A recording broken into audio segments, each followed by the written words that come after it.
One of the main themes that I got from Obsession is love is not romance. In the very beginning, Bear is driving Nikki to her house. Nikki explains that she's writing a book about love and not romance. Bear says, "Aren't those two the same things?"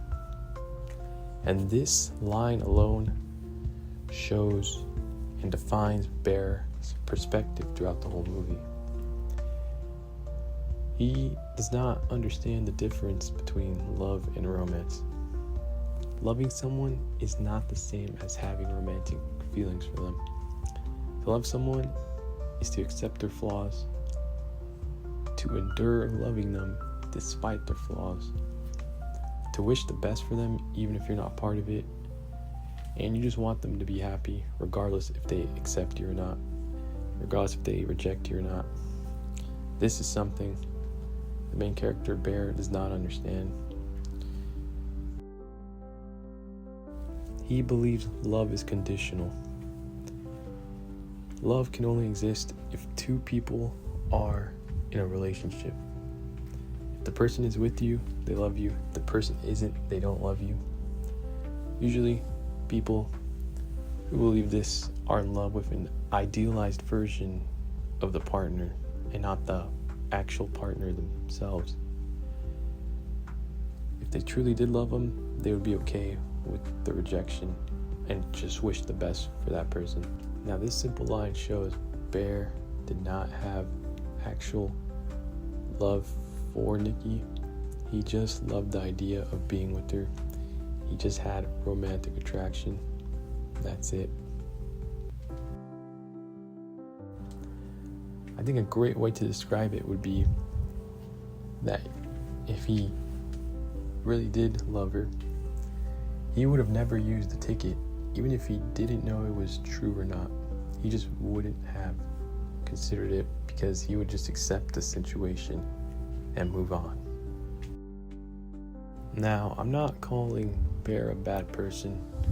We have all been victim to this throughout our lives, I'm pretty sure. Our first crush, the first person we tried to get with, we all had this romantic attraction where we wish they liked us back, even if we didn't know whether they did or not.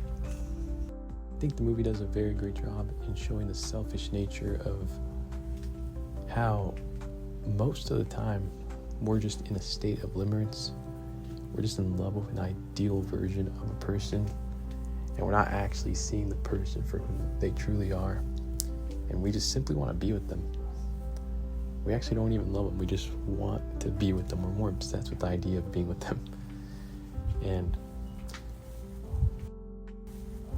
I think the movie does a very great job in showing that human side. Now, is Bear a bad person? In the first segment of the movie, when he's driving Nikki to her house, he seems like a pretty ordinary guy, even if he has romance and love mixed up. After he uses the ticket, he seems pretty spooked and shocked that Nikki is suddenly acting different, strange. She wants to go to his house, and he takes her under the assumption that she is mentally ill. Nikki proceeds to ask him to sleep in the bed, and he's, still pretty shocked by her behavior. But when they start to engage in this physical activity that's going to lead to sex, he stops when she suddenly looks completely frightened and jumps back.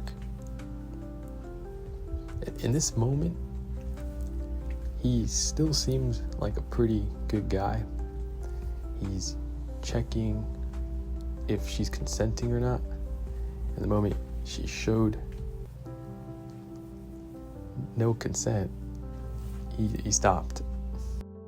Now, if we go further in the movie, he doesn't really seem too pleased about the experience with Ian. He's just completely startled and worried about how she's acting, like she's mentally ill and psychotic, which I think shows that, he's not really just valuing sex, or he's just trying to have sex with this girl. It shows he has real concern for her at this moment in the film. He even begins to search on the internet mental disorders and tries to understand why she was acting that way. And after having a phone call with Ian, Nikki shows up to his house and explains that her behavior was due to drugs.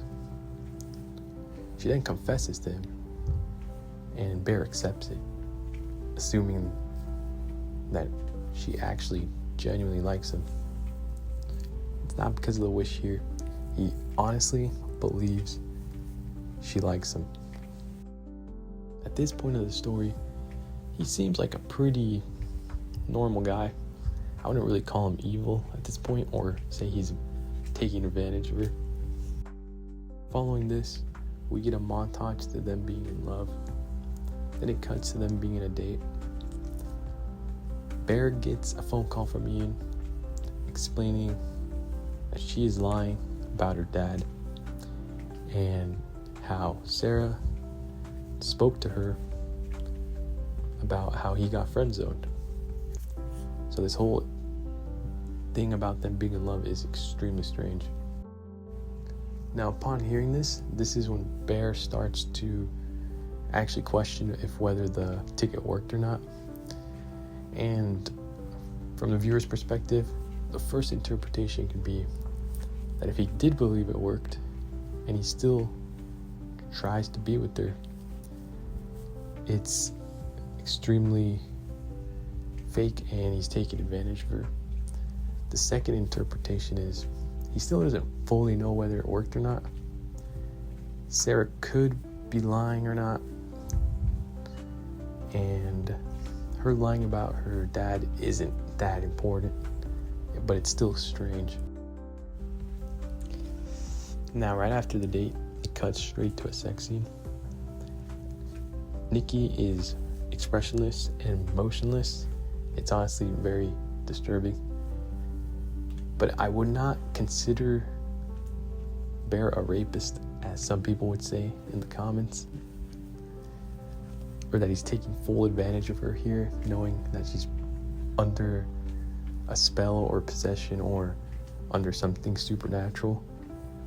I still think he believes the relationship might be somewhat real.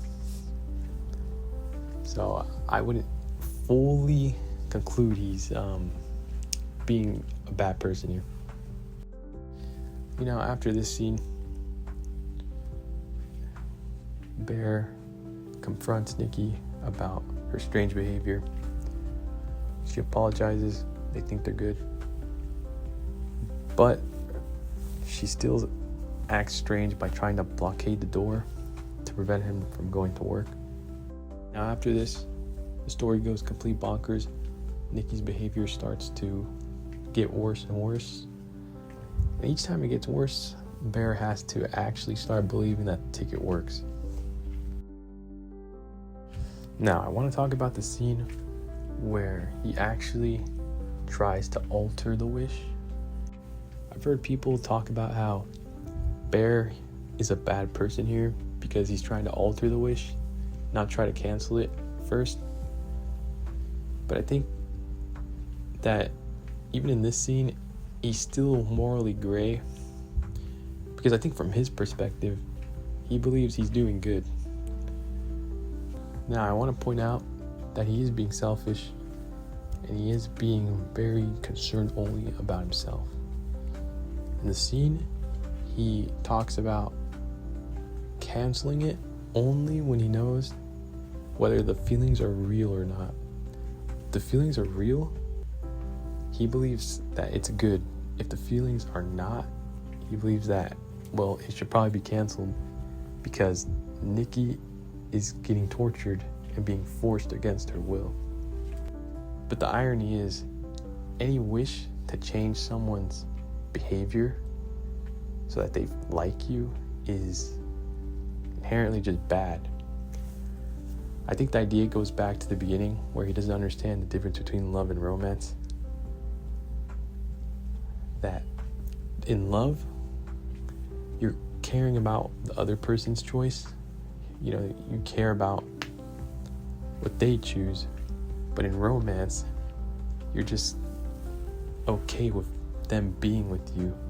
So if their feelings are real and she's not suffering, being tortured, he just would rather have that than to make her have her own choice.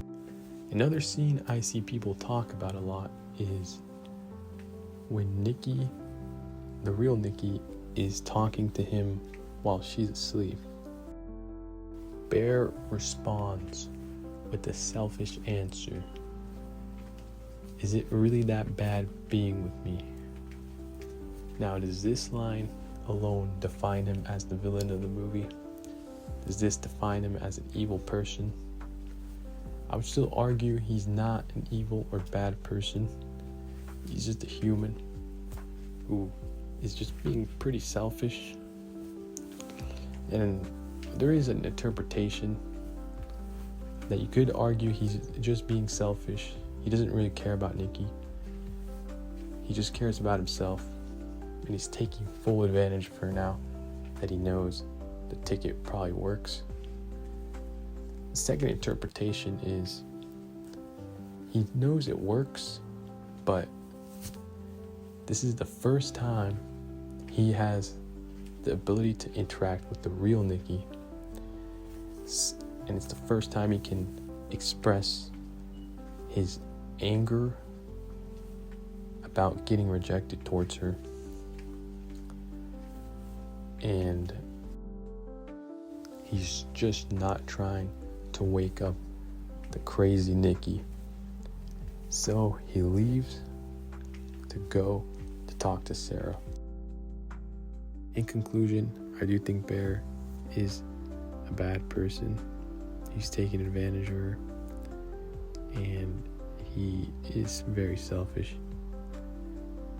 But I don't believe that he's aware of it. In his mind, as long as she's safe and experiencing love the way he is, even if it's fake, it's okay.